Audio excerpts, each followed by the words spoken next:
Hey everyone, so as you can see, we're starting chapter 4 today.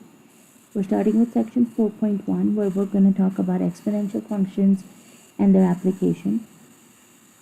So the type of functions we have looked so far are what are called as algebraic expressions, where you're basically looking at performing algebraic operations, your addition, subtraction, multiplication, division, but also using operations such as powers or roots.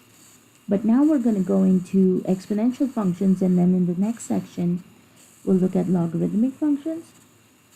So this is where we're talking about describing phenomena which can talk about growth of investments, decay of radioactive materials. For that matter, you can also talk about population growth and those kind of examples which cannot be done with algebraic functions. So we basically say these kind of examples, they transcend or they go beyond the limits of algebraic functions. So a lot of times you will see that they call exponential functions as transcendental functions. So that's basically what we're going to be getting into. So your algebraic functions will have form which looks like this, right? X squared, x to the 1/3, where your base is going to be the variable x and your exponent is going to be a constant value of 2 or 1/3 like you see here. But now when we talk about exponential functions, we are saying your base is actually going to be the constant number and your exponent is going to be the variable. So you will see how different these exponential functions look from these algebraic functions we have here, right? Because for exponential functions, your example is 2 to the x power, or your base could also be something like 1/3 raised to the x power. So that's going to be the general form for our exponential functions, where your base is going to be the value a and x can be any real number. Of course, your a is going to have some restrictions on it. So a is going to be a real constant, where your a has to be a number greater than greater than 0, and a cannot equal 1. So you basically were saying your base cannot be negative and your base cannot equal 1. Now the main reason for a not being equal to 1 is because think about an example like this. F of x equals 1 to the x power. Now I can take 1 to any exponent. It doesn't matter. I can write 1 to the 25th power. I can write 1 to the negative 10th power, and in either way your answer always comes out to be 1 no matter what. So anytime your base for your exponential function is going to be 1, your answer is always going to equal 1. So you're not really going to see any kind of growth or decay happening here, right? It's going to just stay a constant function. So that's why we don't like to include a to be our base 1. Now the reason we also want our base a to be greater than 0, which means basically all positive numbers, is because we're basically saying negative numbers and 0 bases with our exponents don't give us real number answers, or sometimes they're not defined. So think about, what if your base was a negative number? So if you had f of x equals negative 4 to the 1/2 power, remember this is going to be the same thing as saying square root of negative 4, right? Which will basically come out to be positive 2i, and you can see this is an imaginary number. It is not a real number. So that's why we don't want our base a here in this definition to be negative. And think about what happens if you have 0 as your base. So if you do 0 to the negative 3rd, now 0 to the negative 3rd would be something like this, where you can say 1 over 0 to the 3rd power, but you're basically dividing by 0, right? Which is going to be undefined. So you're going to get an undefined answer with a 0 base, and then with a negative base you could get a imaginary number, right? Which would not be a real number. So that's why we put these restrictions on our base a, okay? So your exponential functions can also be of the form like this, where you have 3 as your base, and your exponent is going to be 2x plus 1. Or you could also have a base like this where you have 7 raised to the power of negative x squared, and that whole thing is being multiplied by 10. So these are also examples of exponential functions. So just to familiarize ourselves with these exponential functions, let's say this is the function that's given to us, f of x equals 9 to the x, and they're asking us to find f of negative 2 and f of 1/2, which means basically you're going to be replacing your x values with negative 2 and 1/2, and we want to see what kind of result do we get. Okay, so here let's take a look at our first example. So we are given f of x equals 9 to the x power. So let's start by finding f of negative 2 first. So remember, wherever you are seeing an x, you are replacing it with negative 2. So this will become 9 raised to the power of x, but instead of x, we're going to put negative 2 here. So now this is where you need to remember exponential rules. So if you have a base with a negative function, remember the rule is we put it in the denominator of 1 and the negative exponent becomes positive. Doing the same thing here, if I put this in the denominator of 1, that will become 9 raised to the power of positive 2 now, right? So you're doing 9 times 9 on the denominator, and of course 9 times 9 is 81. So this will now end up becoming the ordered pair, negative 2 for my x value, 1 over 81 for my y value. So that will be our answer for the part. Now the second one, they're asking us to find f of 1/2, right? So same thing, wherever you have an x, we are going to substitute that with 1/2. So that will now end up giving us 9 raised to the power of x, but instead of x, that's going to be 1/2. So please remember again, if you have a raised to an exponent like 1/2, that means you are looking at square root of that number a, and in this case, you are looking at the positive root. So this guy will now become 9 to the 1/2 is equal to square root of 9, and of course we know square root of 9 will end up becoming 3. So this guy will be now y value of 3. So you would write this as an ordered pair of 1/2 comma 3, right? And that would be your answer. So those are the two answers. They were just basically asking us to evaluate so we can get a little bit comfortable with our exponential function. Okay, now let's talk about the domain of exponential functions. So basically, if you just look at the f of x equals 2x as our exponential function, we're basically saying its domain is going to be the set of all real numbers.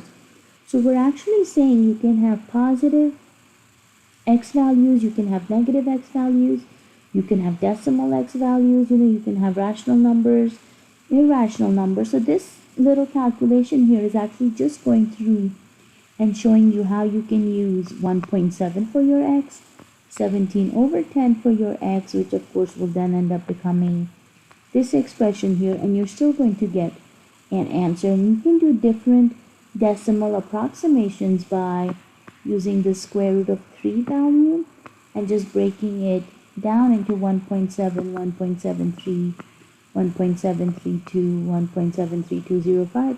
So you can just see we're increasing that decimal approximation, and for each one of those we end up getting an answer which will basically bring you closer to some number, right? It's going to get closer and closer, and it looks like in this case it's getting closer to 3.32, and then you can round it accordingly. So really what the idea here is that you may not be able to get like an exact value, but you are still going to get closer to some number, and you're still going to be able to show that no matter what decimal approximation you use, you can still get an answer when you use a rational or irrational number for your x value. So that was just to kind of show you that even those numbers work out, but basically the idea is all real numbers can be used for the domain of your exponential functions, and this is going to be true for any exponential function, not just for 2 to the x. So we're basically saying the domain of exponential functions of the form a to the x, where your a is greater than 0, a is not equal to 1, is going to be the set of all real numbers. So this is going to be true for all exponential functions, unless of course there's going to be some restrictions which will change this for us. Okay, so the next thing we actually want to talk about is what kind of graphs do these exponential functions make. So let's go ahead and look at example 2 over here. Okay, so the first thing of course we're going to need to do is create a little table to help us come up with this graph, right, for our f of x equals 9 to the x. So let's go ahead and do our little table over here. And for now, I'm actually going to use -2, -1, 0, 1, and 2 as our x values.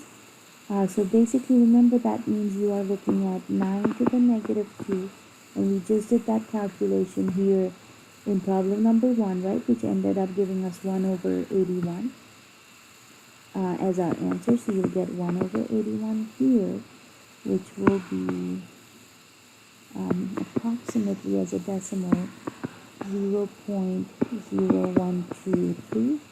So this was coming from 9 to the -2. Now if you do 9 to the -1, that is basically going to be 1 over 9, and that comes out to be approximately 0.111.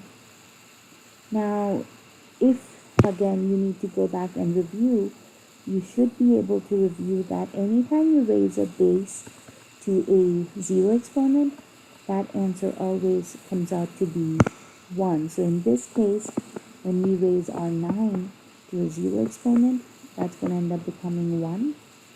For this guy here, we'll do 9 to the first power, which is of course 9. And for the last one, we'll do 9 to the second power, which will of course be 81. So you can see some of these points are going to be outside of our grade, and some of them are just going to be decimal approximations. But let's take a look at some of the good points that we have and start with those.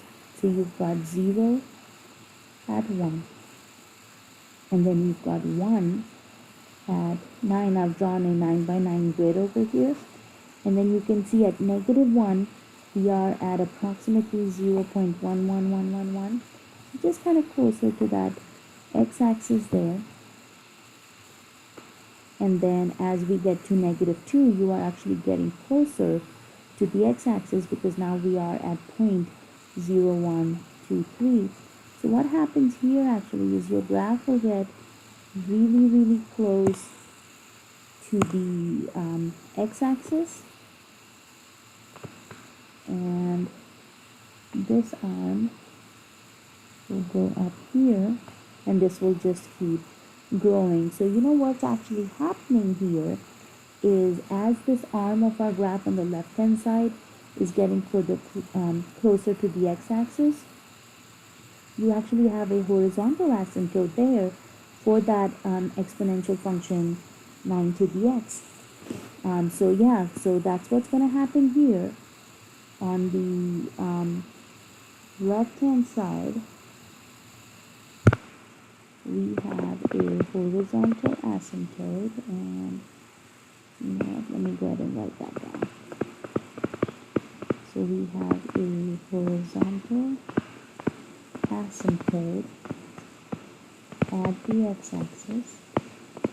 So that means your graph will keep getting closer and closer to 0, but it's obviously never going to reach 0, right? It's never going to touch the x-axis.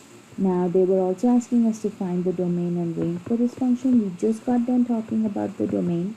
And you can verify that graphically. You can see that left arm is going to go towards negative infinity on the x-axis, and the right arm will of course go towards positive infinity on the x-axis as it's going up. So all real numbers is going to be the domain of our function.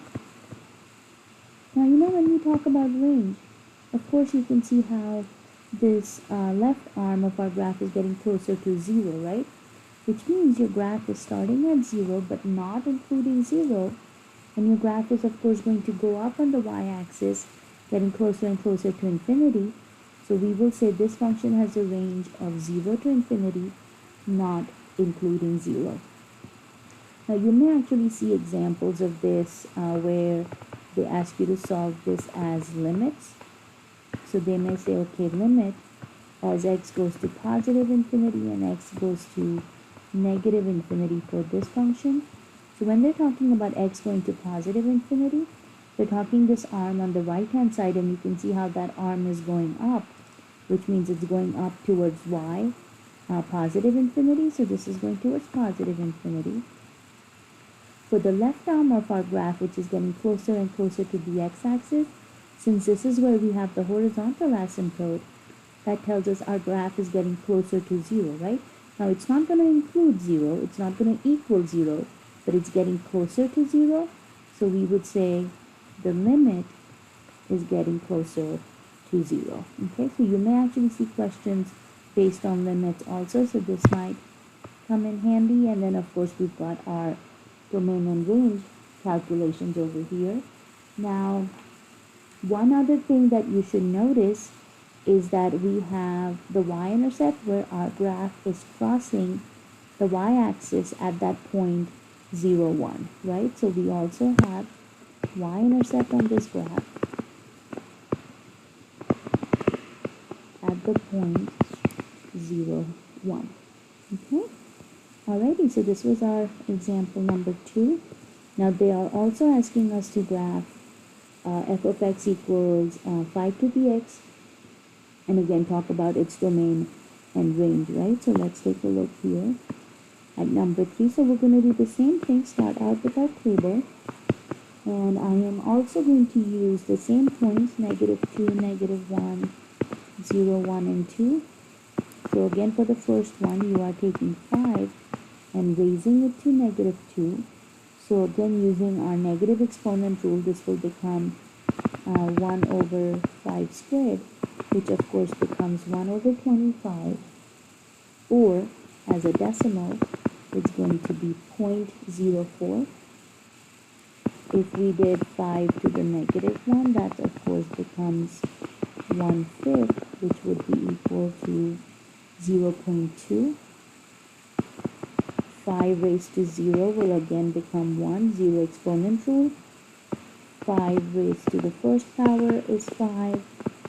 5 raised to the second power, of course, is 25. So again, we've got 2 good points that we can use, and the rest would be decimal approximations. So again, I've got my y-intercept at 0, 1. Then I've got 1, 5. And then you can see again on the left-hand side, we are getting closer and closer to the x-axis, right? So this graph will be very similar to what you saw for example 2, except your base is different.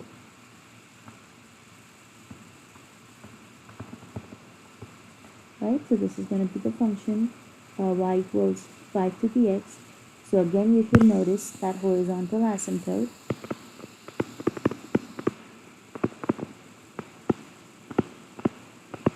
At the x-axis, you should notice the y-intercept is again at the same point, right? 0, 1. So again at 0, 1 we have our y-intercept, and then again your domain, and you can verify by looking at the graph, is going to cover all the x values, so from negative to positive infinity. If we talk about the range, again you can see the left side of our arm is getting closer to 0 but not touching it, and then the right hand side is going up. So on the y-axis it's going to go up to positive infinity. So same domain and range as example number 2, right? And then again, if you wanted to write these guys as limits for our limit going to positive infinity for x or going to negative infinity. So again, the left hand side, as it's going to negative infinity, our y value is getting closer to 0, right? Because that's where the horizontal asymptote is. And then on the right hand side, as my x goes towards positive infinity, the graph is going up, so it's going towards positive infinity also, right? So again, you can write those guys as limits, so you can kind of see how some of those properties will be very similar, even though your bases were different, right? This is a base 5 function, and this was a base 9 function, but a lot of those properties are going to be similar, okay? Alrighty, so this was example number 5. So in this paragraph, you will see they're talking about those comparisons. Both the points, both the graphs are passing through the point 0, 1. Both functions are increasing, right? Because both functions are going up from left to right. So we can say both functions are increasing. Let me go ahead and write down. So function is increasing.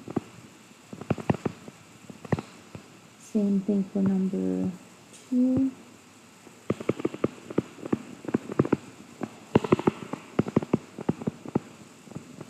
And this is, of course, going to be very important when you are looking at the type of basis.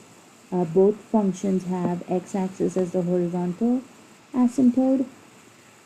They are also telling us that if you were to actually draw a horizontal line through these graphs, the horizontal line will cross the graphs at only one point, which tells us that these functions are 1 to 1.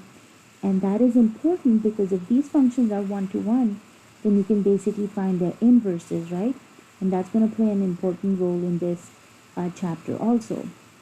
And then they are telling us all functions that we have seen so far are of the form where your base was greater than 1, right?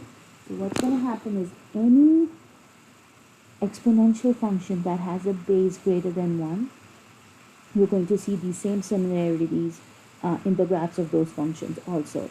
So this is the idea when we talk about growth happening exponentially, right? Growing exponentially in terms of population, you can talk in terms of investment or anything like that. It's going to have the same concept. Okay, so we are saying if your exponential function has a base greater than 1, then that function is going to be increasing. For your exponential functions, if that base is going to be between 0 and 1, right? So either as a fraction or a decimal, then those functions are actually going to be decreasing, and that's what we are looking at in these next examples over here, okay? So let's take a look at example 4. We've got a base of 1/5 raised to the power of x, and again they're asking us to graph it and find the domain and range. Okay, so number 4, again we're going to use our table to help us out, and I'm going to use my same 5 points. So what's going to happen now is, since our base is 1/5 and you raise it to the -2 power, what's going to happen here is you are actually going to look at this rule where if you have a fraction as your base, which is raised to a negative exponent, you can actually invert that fraction, and that makes your exponent into a positive exponent. So that means this will get inverted 5/1, and then -2 will actually end up becoming +2. But 5/1 is just the number 5, right? And 5 raised to the second power will end up giving you a value of 25. Same thing's going to happen here. With 1/5 raised to the -1 power, you can again invert that fraction and make that exponent into a positive, So that's 5 raised to the first power, which will of course become 5. Zero exponent rule is still going to be the same. Any base raised to the zero exponent is just going to end up becoming the answer of 1, right? So it doesn't matter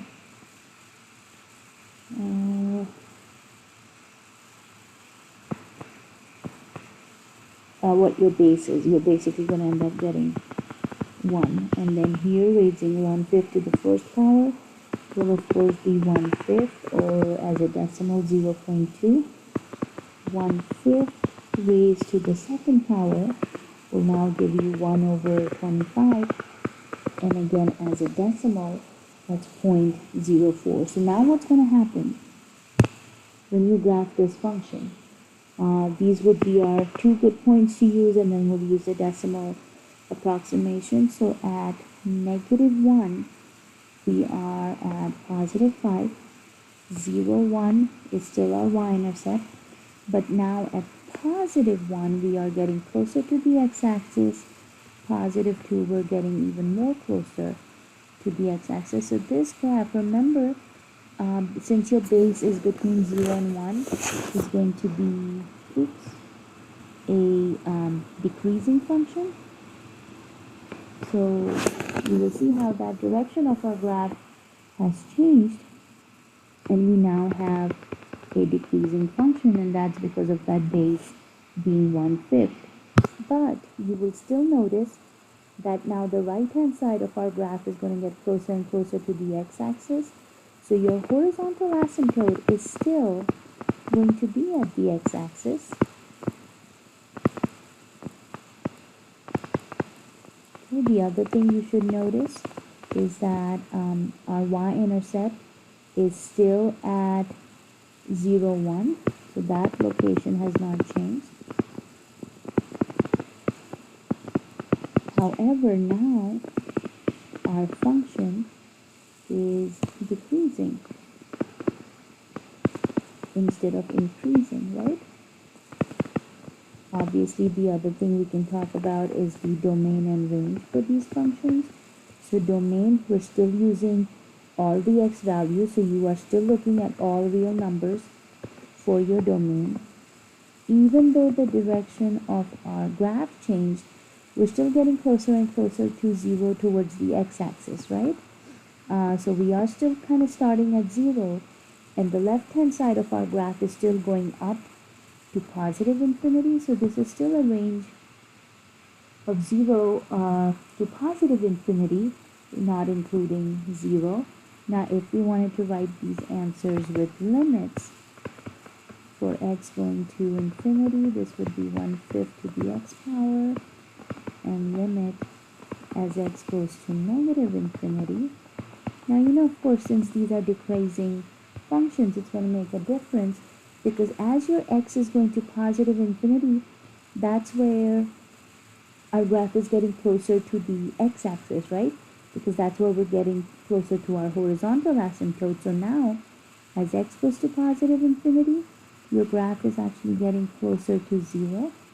As x goes to -infinity, that's that left arm of our graph, which is going up towards +infinity on the y-axis. So that's how you would write your limit questions for these examples. Okay, so you can kind of see what happens when we change our base to be a number between 0 and 1. So this was our example 4, and they actually have one more they want us to work through. And this time we are given the function f of x equals 9 to the -x, and again domain and range and the graph for these functions. So let's look at number 9. So same thing, start with your table. And I'm going to still use my same 5 points for the x. Okay, but let's see what happens here now. So you are actually given 9 to the -x, and then my x also happens to be -2. So that's actually going to give you 2 negative signs, one from the function itself and one from the x value. So negative times negative will become positive, and actually end up giving you 81 as the answer here. Okay, with 9 to the negative x raised to the negative 1, same thing, two negatives become a positive. You get 9 to the first power, which is just 9. 9 raised to 0 exponent is still going to give you the answer of 1. Now, when you do 9 raised to the power of negative, but this time my x value is positive 1, will actually end up giving you a fraction 1/9, which is going to be approximately 0.111. And then for that last one, we'll end up getting 9 raised to the power of negative 2, which will end up actually becoming 1 over 81, which is approximately 0.0123 as a decimal. Okay, so when we try graphing these, again, these would be our good points, and then we'll do some of those decimal approximations. So now we have -1, +9, 0, 1, and then for +1, we're getting closer to x-axis. +2, we're also getting closer towards the x-axis. Again, very similar to what you saw in example 4. This part will get closer to the x-axis. This one will go up towards positive infinity, right? And this is y equals 9 to the negative x. Now the interesting part is, even though this is 9 to the exponent of negative x, you can still use your negative exponent rule here, and you can make this 1 over 9 to the positive x. Now since 1 really would not change with any exponent, you can actually write this as 1/9 in parentheses raised to the x power. So this again shows you that we actually have a fraction as our base, which is between 0 and 1, and that's why you can see we have a decreasing function again. So there's basically two ways of writing this. You can write it as 9 to the negative x, or you can also write it as 1/9 to the x exponent, and they're going to be the exact same function. So again, we should notice that the horizontal asymptote is at the x-axis. You still have the y-intercept at the same point, right? 0, 1. So you can verify that on your graph. And of course, you can see as we go from left to right, our function is going down again. So the function is decreasing. Now, let's talk about the domain and range for this function. So domain, again, of course, it's covering all of our x-axis, so we can say it's negative to positive infinity. Range will be similar to the last example we saw. So it starts at 0 because that's where we are with our horizontal asymptote. And then on the left side of our graph is going up to positive infinity, right, on the y-axis. So that's 0 to infinity, not including 0. Again, if we wanted to write these guys as limits, as x goes to positive and negative infinity. So let's talk about x going to positive infinity. That's the right side of our graph. So as x goes to positive infinity, our graph is getting closer to 0. On the left-hand side of our graph, as x is going to negative infinity, our graph is going up towards positive infinity on the y-axis. So again, just what those limit questions would look like. So you've again looked at two examples for decreasing functions, two examples for increasing functions, right? So let's go ahead and talk about these graphs. So again, both our graphs are passing through the point 0, 1. Both functions are decreasing. Both of them have horizontal asymptote at the x-axis. And again, if you draw a vertical line through these graphs, that horizontal line through these graphs It's only going to cross at one point, which tells us these functions are 1 to 1. And again, that tells us that we can find their inverses, okay? So basically we are saying, depending on what kind of base our exponential function will have, you can have an increasing or a decreasing function, okay? So it's increasing when base is greater than 1. It's decreasing when your base a is going to be between 0 and 1. Doesn't matter if your function is increasing or decreasing, both graphs is going to have their y-intercept at 0, 1. All graphs will have x-axis as their horizontal asymptote. Domain will be negative to positive infinity. Range will be 0 to infinity, not including 0. And again, all your functions are going to be 1 to 1, okay? So it's kind of neat to see how these properties go from function to function, even though their bases might be different, right? Okay, so remember again in chapter 2 we had talked about the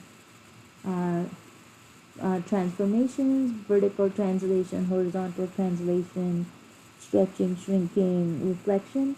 All of those can also apply to exponential functions. So since we are using the letter a to represent the base of the exponential function, we're going to use the letter b when we are talking about stretching and shrinking. So if that letter b is going to be greater than 1, the function stretches. B is between 0 and 1, it will shrink.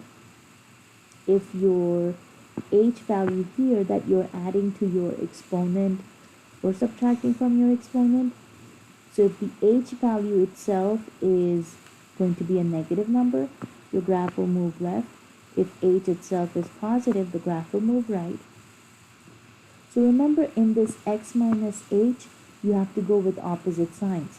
So if this says x plus h, that means h itself is negative and you will move left.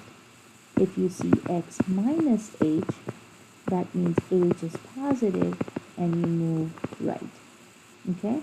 For this k value, it's whatever sign you see. So if you see that as positive k, move up. If you see that as negative k, move down, right? Now, if we put a negative in the very beginning of our exponential function, that means you are going to have a reflection with respect to the x-axis. Okay? So, when you look at something like example 6 over here, you should be able to compare it with the standard form here and see what we have.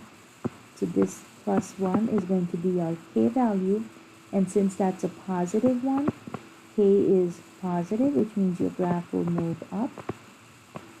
You can see this is x minus 2. So since that is x minus 2, that actually tells you that h itself is 2, or in this case positive 2. So since h is positive, your graph will be moving right. Now this big number 2 here is your base. That's not your b value, that's the a value, which means we don't have a b value given to us here. So that's a base function, so you can say your base function is starting out at 2 to the x, and then we're moving it 2 units to the right and 1 unit up, okay? So again, obviously, we want to try and graph this. So let's take a look at what would the graph for number 6 look like. Okay. So what we're actually going to do is do one table for just our base function, 2 to the x, just so we can do a comparison of how our graph moves. So again, you can go ahead and fill these values in. So this guy will come out to be 1/4, which is 0.25. This will be 1/2, which will be 0.5. This will be 1. This will be 2, and this will be 4. And then let's do another table for the function we were given, right? And let's do -2, -1, 0, 1, and 2. But you know what? This one actually needs a few extra points. So we'll bring in 3 and 4 also. So yeah, go ahead and put these values in for your x, and this will take a little bit of a calculation because you will be doing, let me show you this down here. Let's say for the -2, you will end up doing 2 raised to the power of -2. This is for our x, minus 2 plus 1, right? So that will end up giving you 2 to the -4th power plus 1, and I definitely ask you to put this in your calculator. So you need to do this for all of these x values for our function that you're given here. So let's see, for -2, as a decimal approximation, we end up getting 1.06. For -1, we actually get 1.125. And then at 0, because this is a transformation, you're actually not going to get 1, but instead you are going to get the number 1.25 for your y value. At +1, we are at 1.5, +2 is 2, +3 is 3, and +4 is actually going to give us the number 5. Okay, so let's see what the graphs of both these functions will look like. Okay, so we'll do the base function in red. So that's going to be 0, 1, 1 and 2, 2 and 4, let's see, half and a quarter, right? So this is our base function.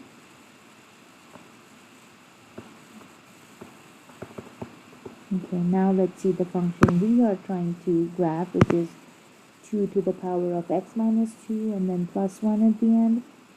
So we were at, I'm going to use some of my good points first, so that's 2 and 2, 3 and 3, 4 and 5. And then let's see, where will we at? 1 is at 1.5. 0 is at 1.25. And then -1 gets closer to that line, and it seems like we're getting closer to that line. So this is actually going to be, remember this graph is moving 2 units to the right and 1 unit up. So this is going to be your 2 to the x minus 2 plus 1 graph in the green. So what's happening is, if you just use the 0, 1 as your guiding point, that point moved 2 units to the right and 1 unit up. So that graph ended up moving from here to here, right? So 2 units to the right and 1 unit up. And that's of course happening with the entire graph. So what's going to happen as you notice these properties, I'm going to try and use the colors that I used on the graph so you can see. Our horizontal asymptote on the base graph was at the x-axis, which is of course the line y equals 0. Our y-intercept was at 0, 1. Of course, this is an increasing function. Okay, if we talk about the domain and range for the base function, domain is going to be from negative to positive infinity. Range, of course, is going to be from 0 to positive infinity, not including 0. And if we talk about the domain and range for the 2 to the x minus 2 plus 1 function, which is in green, your domain is still going to be all real numbers because we're still using everything on the x-axis, but your range, because remember that k value is plus 1, so you're actually raising your graph by 1 unit above, so your range is actually going to change, and it's going to go from 1 to positive infinity now, right? Because we raised it by 1 unit up. which also means if we compare the horizontal asymptote for this graph, instead of being at the x-axis or y equals 0, your horizontal asymptote also raises up by 1 unit. So now your horizontal asymptote is at y equals 1. Now you will notice your y-intercept has also changed. Your y-intercept is going to be at the point 0, 1.25, right? And of course this is also still an increasing function because both of them have a base of positive 2, right? So that's greater than 1. So they're both still increasing functions. So you will notice how by moving our graph to the right 2 units and up 1 unit, it changes some of these characteristics, which is mainly the horizontal asymptote, your y-intercept, and your range. Okay, so this was to show you how transformations work out in exponential functions. Now you've got one more example. F of x equals negative 4 raised to the power of negative x. Okay? So remember, this is basically giving you the same thing as negative, and that 4 to the power of negative x, you can rewrite it as 1/4 x. So keep that negative in the front, and then this little part can become 1/4 x. So you can use that, or you can just keep it the way it's given to you when you start graphing it, okay? So let's take a look at this guy here. So again, we'll do one for the base function, which will be your basic 4 to the negative x, and we'll do one for the function that's given to us, and that'll be the negative 4 to the negative x.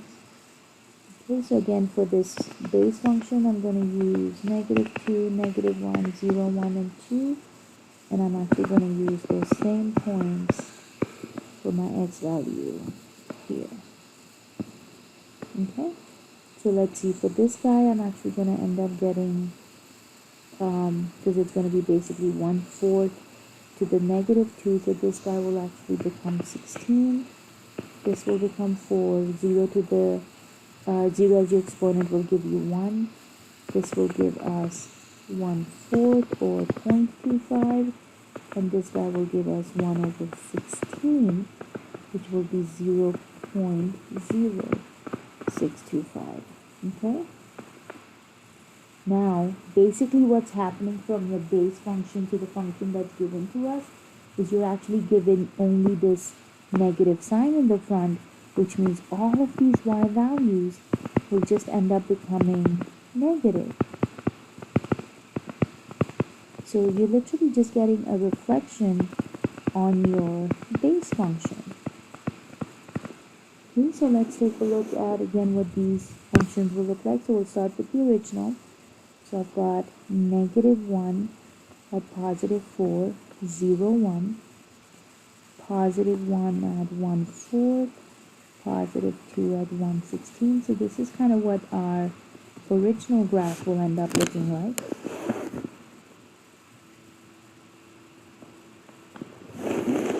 So this will be y equals 4 to the negative x. Now when I do our own function we were supposed to graph, this is -1 at -4, 0 at -1, -1/4 and -1/16. So of course you're just expecting to get a reflection here, right? So this will be our graph, y equals -4 to the negative x. So what's happening in the graph which is in red, which is our base function, 1/4 to the x. You can also write this guy as 1/4 to the x. You can write this guy as -1/4 to the x. So let's talk about the red graph here. This guy will of course have a domain of negative to positive infinity, a range of 0 to positive infinity, but now with the reflection, the domain will not change just because you did a reflection. You're still going from negative to positive infinity, but your range will change because now you're going from negative infinity and you're stopping at 0. So your range will change directions. Okay? And then for the original base graph, we have a horizontal asymptote at the x-axis. We have a y-intercept at 0, 1. And in this case, because your base is 1/4, right? This is going to be a decreasing function. Now for the graph in green, which is the graph we were supposed to graph, even though we have a reflection, your horizontal asymptote, and that's going to be in the green graph, the right hand side of our graph is still getting closer to the x-axis, so you're actually still keeping that horizontal asymptote at the x-axis. You're just coming from below the x-axis now, right? Your y-intercept, because we do have a reflection, will change from 0, 1 to 0, -1. And now, in this case, what you are actually going to see is that as our graph is going from left to right, your graph is going up. So this will actually now, with the reflection, become an increasing function. Okay? So it's kind of neat to see when you include a reflection in your transformation, how your graph changes. In this case, our y-intercept changed, range changed, and of course decreasing function became an increasing function. Okay, so that was our example for number 7. Now just to talk about that constant b value that you have in front, what might that do to our function? So they're basically saying, let's imagine an example. They're saying we have an initial order of 20 cups that is doubled every day, right? So you have your initial order of 20 cups, so that's the 20 here. And since it's being doubled every day, you're going to have 2 raised to the power of x, where x is how many days it's been, right? So this would be how we would write this function. But now, instead of doubling the order every day, you're only increasing the order by 50% every day, right? So you still have that 20 order initial order, but now instead of multiplying by 2 to the x, since we're only increasing it by 50%, your base will actually become 1.5 raised to the power of x, right? And what happens if they are halving our order? So the order gets halved. So again, initial order of 20, but now your base is changing to 1/2 x. So this was just to kind of show you just a different version or different format of a transformation. But in this case, the transformation or the changes are happening on your base based on the example. That initial order of 20 cups is still staying the same. Okay? Now what we actually want to get into is equation solving with these exponential equations. So just to highlight the one-to-one property of exponential functions, the basic idea is, again, your base is greater than 0, base is not equal to 1. So as long as you can show that I have the same base on both sides but my exponents are different, as long as you have the same bases, that actually means your exponents will also be the same. So if you have a x sub 1 equal to a raised to the power of x sub 2, then your exponents x1 and x2 have to be equal to each other. And this is the property that we're actually going to use to help us solve these examples for 8 and 9. So let's go ahead and take a look at both of these examples here.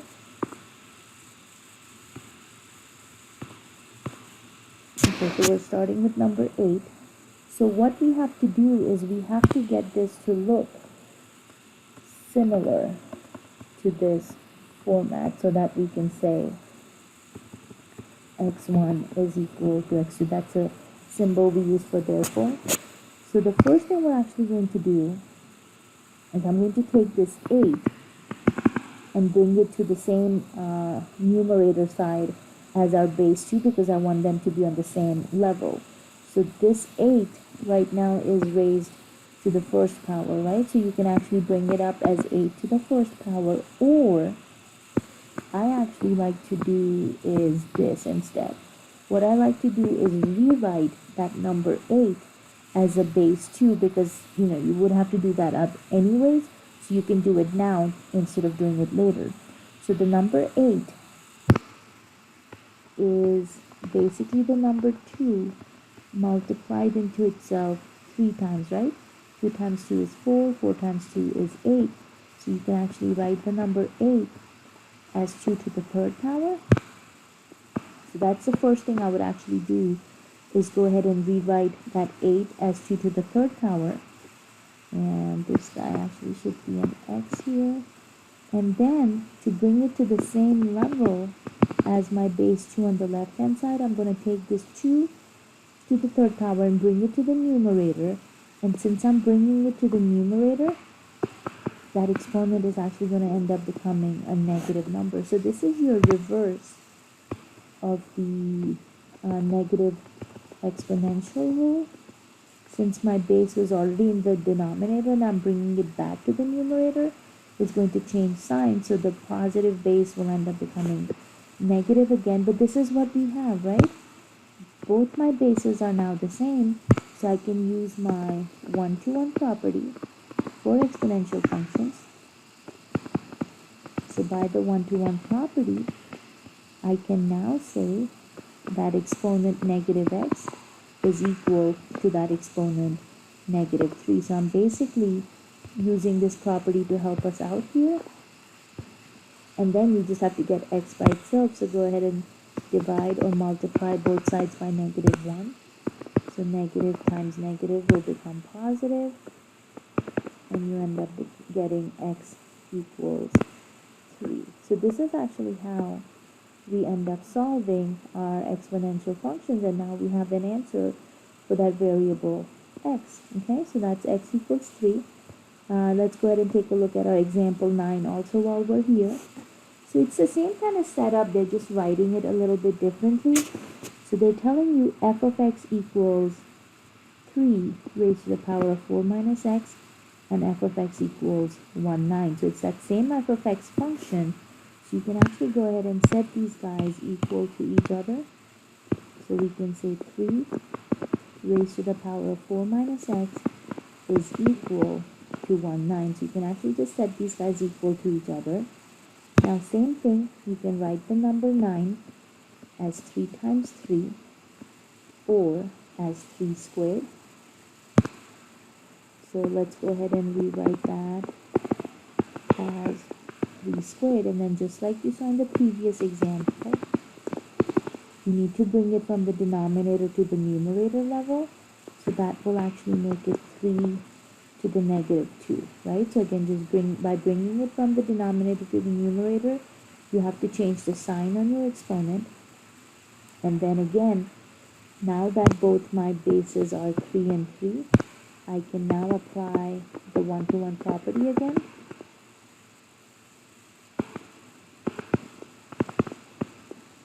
And that means we can set both those exponents equal to each other. So you can now say 4 minus x equals negative 2. And again, you are solving for x. So let's start by subtracting that 4 first. We are left behind with negative x equals negative 6. And then go ahead and again divide or multiply by negative 1. And the two negatives will become positive, giving us x equals 6. And that will be our solution for number 9. So you can see once you get the hang of that one-to-one property, it's pretty easy to solve these exponential equations. So this is what we had for numbers 8 and 9. Okay. Now I actually want to get into applications for exponential functions, and how we were talking about growth and in terms of investment or population growth or anything like that. uh, you will have a similar kind of format to a lot of these examples. So here we are actually looking at the compound interest formula. So the way this formula works is P, that number P, is how much money or the principal amount you are investing. So how much do you start out by investing in a mutual fund, or it could be just a savings account, or any kind of investment you make. T represents the number of years, so how long are you keeping the money in this account. Your R, of course, is going to be your annual rate of interest, or how much interest is that money going to work. Now, in the compound interest formula, you also have this N variable, which is talking about the compounding periods, or how many times your money is getting compounded. And that actually means is they take your annual interest rate and break it up into multiple parts and calculate your interest multiple times in a year. So if it's compounded weekly, that means at the end of every week your money is going to be calculating interest. If it's annually, which means it's just being calculated once a month. Semi-annually, it can be quarterly, it can be daily, of course monthly. So you can kind of see those N values down here. So if they tell you it's compounded daily, which means your interest is calculated every day of the year, and it can be 365. Now some banking institutions may use 360, but for your textbook we're just sticking with 365. If they're saying the money is being, or the interest is being compounded monthly, there's 12 months in a year, right? So that means it's being calculated 12 times a year. Quarterly, there are 4 quarters in a year. Semi-annually, which of course means twice a year or every 6 months, and annually would mean they're calculating your interest just once a year. Okay, so that's the N value. And then, of course, your A is going to be how much your ending balance or your future amount is going to be after your money has stayed in the bank or that investment institution for how many ever years you try to keep it. Okay, so P can be called as principal or the present value. A can be called as the amount, the ending balance, or of course as a future value. So in this example 10 here, they're telling us that the amount being invested, right, $9,000 is being invested. So that's of course going to be your principal, right? They're asking you to find the amount, which means they're asking you to find the future value or the ending balance, which is your A. They're telling you it's being invested at 5.4%, so that's your rate. Now guys, keep in mind, by default, anytime you work with percents, you have to convert them into decimal answers, okay? So that 5.4% has to be converted into a decimal. Either move your decimal 2 places to the left or divide that number by 100. They're telling us that money is being compounded monthly. So since they're telling us it's being compounded monthly, that means your N value is going to be 12, right? That's coming from here, monthly. And then they're telling us the time, how long we're keeping the money in this investment. That's going to be your time for 6 years. So we're given everything. They're just asking you to find the A value, and then of course you have your formula right here for your compound interest. So let's go ahead and take a look at this example here. So as you can see, I've already written all these values down. Here is our formula. And you will notice in this formula, we are taking that annual rate of interest and dividing it by N, right? Because you're going to get that 5.4% for the whole year. So since we're calculating our interest 12 times a year, because it's compounded monthly, you need to divide that by N. And since we're keeping our money in the bank for 6 years, you will see that exponent is N times T, because again, since our interest is calculated every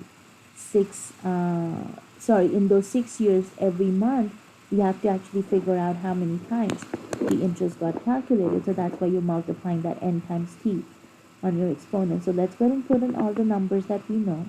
We know our principal amount being invested is $9,000. We're doing this at a rate of interest of 0.054. That interest is being calculated 12 times a year for monthly, and then you're going to do 12 times 6 so that we know what our compounding amount is going to be. So again, that's going to be 9,000, and let's see what that fraction and the 1 plus r over n value comes out to be. Okay, so as you can see that 1 plus r over n will clean up to becoming 1.0045, and then of course you can multiply 12 times 6, which will end up giving you 72. Now you are going to need a calculator to do this, because obviously you can see this is not something we can do by hand. So remember, you have to use your please excuse my dear Aunt Sally calculation. So you'll do the exponential part first and then multiply by 9,000. Now if you put this all in your calculator at the same time, your calculator should use the order of operations by default. Okay, so just verify you get the same answer as I do, so you know your calculator is doing this right. Okay, so after you go ahead and calculate your answer, remember, since we are talking about dollar amounts, go ahead and round it to the nearest cent, unless your instructions ask you to round it to the nearest dollar amount. Okay, so nearest cent, this answer will come out to be $12,434.78.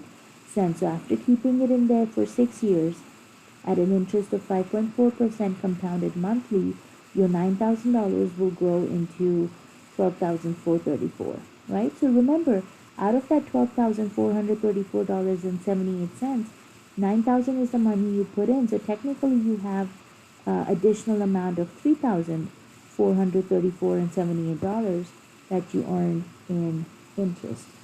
Okay, so this was problem number 10. Now you can also have something what we call as continuous compounding, which basically means it's working faster than compounding daily or hourly.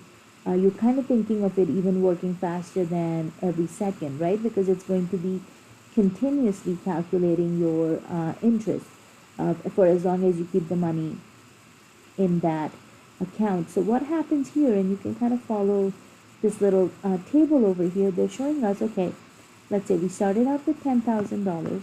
We're doing a 12% interest rate, but we're just changing our compounding period. So if you just calculate your annual compounding, which means once a year, you will, at the end of the year, you will end up with $11,200, right? Which means in interest, you have earned $1,200. But instead of doing this only once a year, what if we calculated our interest quarterly? So 4 times a year. So you will see we're earning just a little bit more money, because now we have $1,255.09 in interest instead of quarterly. If we do monthly, so 12 times a year we calculate our interest, again you are earning just a little bit more, $1,268.25. You can see how by changing that compounding period we can earn just a little bit more money. So at daily you are earning $1,274.75. Now if you did this hourly, in 1 year there are 8,760 hours, so now you are earning $1,274.96. See, there's only a slight increase as we go from daily to hourly. And then if you did this continuously, and you will see this is a whole different formula, you end up getting $1,274.97. So just comparing it from hourly to continuously, I mean, yeah, it's only an increase of 1 cent, but then think about if you were investing for a couple years, 5 years, 6 years, maybe 10 years, 20 years, then it would make a big difference in that investment, right? So what happens here is that basically from your compound interest formula that we looked at here, that 1 plus r over n raised to the power of nt actually gets replaced with e to the rt, in your continuous compounding, because now we are saying your compounding is going to be continuous, which means it's going towards infinity. So this is your continuous compounding formula right over here. So P is still the amount of money, principal being invested. T is the number of years, your annual rate. But now you will notice there is no n value because we don't need that, because we are doing continuous compounding here, and then you're of course still finding your A, or the ending balance. So they're still asking us to find the amount A. They're telling us 8,000 is invested, so that's our principal or present value. Our 6.3% is the rate. So again, convert that into decimal, 0.063, compounded continuously, which tells us we need to use this formula, and we're doing this for 7 years and 3 months. So 7 years and 3 months, you will need to convert that because your time is always in years, so we cannot leave that 3 months as 3 months. You have to convert those 3 months into years. Okay, so let's take a look at this guy. So remember, your formula here is now this continuous compounding formula. I call it the PERT formula, so it's easy to remember, PERT, right? Okay, so they're telling us we are investing $8,000. E, your rate of interest when we convert it into decimal is 0.063. But now let's talk about our time. 7 years and 3 months. So you will see we take that 3 months divided by 12. Again, we're dividing by 12 because there are 12 months in a year. So 3 divided by 12 is basically 1/4 or 0.25. So 3 months is a quarter of a year, 0.25 years. So that's 7 plus the 0.25, which gives you 7.25. So that's going to become part of our exponent. So take your R and multiply it with T. R times T, 0.063 multiplied by 7.25.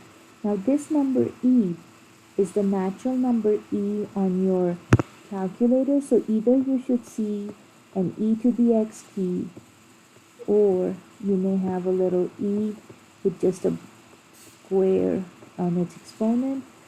Sometimes it may help to find the ln key because sometimes it's going to be near the ln key. So you need to find this natural number e on your calculator. You know how you have the number pi? In that same sense, we have the natural number e. Okay? So in this case, what you would have to do is you can actually type in, if you want to do this all at the same time, is 8,000 multiplied by, and a lot of times you have to use the second key or the shift key to get to this natural number e. So you'd have to do the second on the natural log key, and then you should be able to type in, and I would do this in parentheses, 0.063 multiplied by 7.25 and close parentheses, and then hit enter. Some of you may have to reverse the process. You may have to first type in the parentheses 0.063 times 7.25 close parentheses with the natural log key, and then at the very end multiply by 8,000. So you will need to play around with your calculators a little bit to see how your calculator is going to work. Okay, so let's see what this answer comes out to be. Okay, so as you can see, I simplified it a little bit, and then we got our answer. So it's coming out to be $12,631.47, right? So that's going to be at 7 years and 3 months, or 7.25 years, 7.25, at a 6.3% interest, and we started out with $8,000 as our investment with continuous compounding, and our answer came out to be with an interest of $4,631.47. We were at a total amount of $12,631.47. Okay, so that is how your continuous compounding formula works. So you have to look for the keywords continuous compounding to use the PERT formula, or you have to see, are they giving you compounded daily, monthly, quarterly, semi-annually, or annually? because if they say compounded monthly or one of these other values, then you use the compound interest formula, which has the n variable as part of it. Okay, so you kind of have to see what exactly your example is talking about. Okay, now the next thing we want to talk about is our base e exponential function. So your base e exponential function can behave very similar to our other exponential functions where we just got done talking about. So base e can actually be used to model growth and decay both. So in this case, what happens is if you have e raised to a positive exponent, you get a growth. If it's e raised to a negative exponent, you get decay. And you can actually look for the graph of e to the x being very similar to the graph of 3 to the x. Because your e value is approximately 2.71, and of course it's a number that keeps going.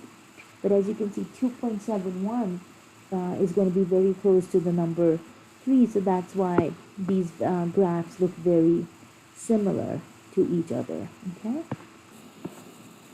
Okay, so as you can see, we have our two functions here. On the first one, I've got the decimal approximation for the natural number e, so 2.718281828846 raised to the power of x. And here I've got the base 3 to the x, right? So as you can see, those graphs are pretty close to each other, right? I mean, they're not going to be exactly the same, but still, they are pretty similar to each other and pretty close to each other. So that's kind of what they're talking about here, okay? So let's talk about this radioactive decay model. And you will notice this looks very similar to our compound interest formula here. A equals PE to the power of RT, and this is, instead of P, we're using the initial amount A sub 0 times e to the RT. Here the letter A represents the amount of radioactive substance that's remaining after T years have passed. A sub 0 is the initial amount that was present, and R represents the annual rate of decay. So since we're talking about the annual rate of decay, this R value is actually going to be a negative number. Okay, continuous compounding talks about growth. This radioactive decay model, of course, as you can see, talks about decay. So this formula can be used to determine the age of, your ancient objects. They can be bones, campfire charcoal, meteorites. So, when they talk about carbon dating, this is one of the examples we're talking about, okay? So they're saying to date objects, we must solve radioactive decay formulas. And then we'll be doing a couple more examples of this in 4.4, but let's see what they're giving us here. So we are given if the amount, and this is going to be in grams, of carbon-14 present after 2 years is given by this formula. A equals 2.9 times e to the RT, where your rate of decay is R equals negative 1.21 times 10 to the negative 4th. This is given to you, and of course, in scientific notation. They want to know what is the initial amount.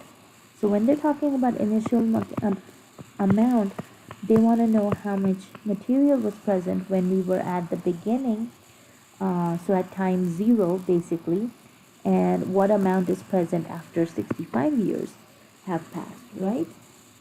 So let's go ahead and take a look at what this example would look like. So let's start by finding the initial amount. So that's going to be when time equals 0. So our formula given to us is A equals 2.9 E raised to the power of RT. And we are trying to find out what that initial amount was. So your rate is negative 1.21 times 10 to the negative 4th, and we're multiplying this by times 0. So as you can imagine, anything multiplied with 0 becomes 0. So you end up getting 2.9 e to the 0 and 0 exponent rule will come into play, so that e to the 0 will end up becoming 1, and then 2.9 multiplied by 1 is going to be 2.9. So our initial amount was actually 2.9 grams.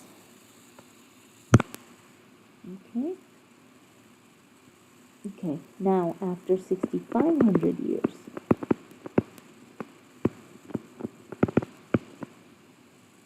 so this was my second question, same formula, but now a different amount. So this is actually going to be your A sub 0 amount, okay? Let's see, 2.9, our rate of decay, and now time is going to be 6,500 years. So as you can see, this is going to be a very similar calculation to what you did in that example 11 with the compound interest formula.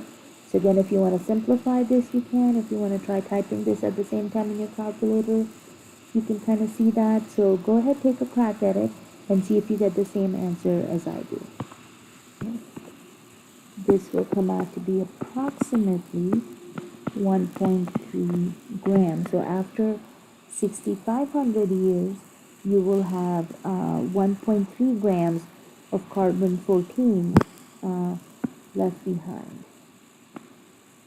Okay, so again, just make sure you're getting these answers and you know how to work your calculator through this, okay?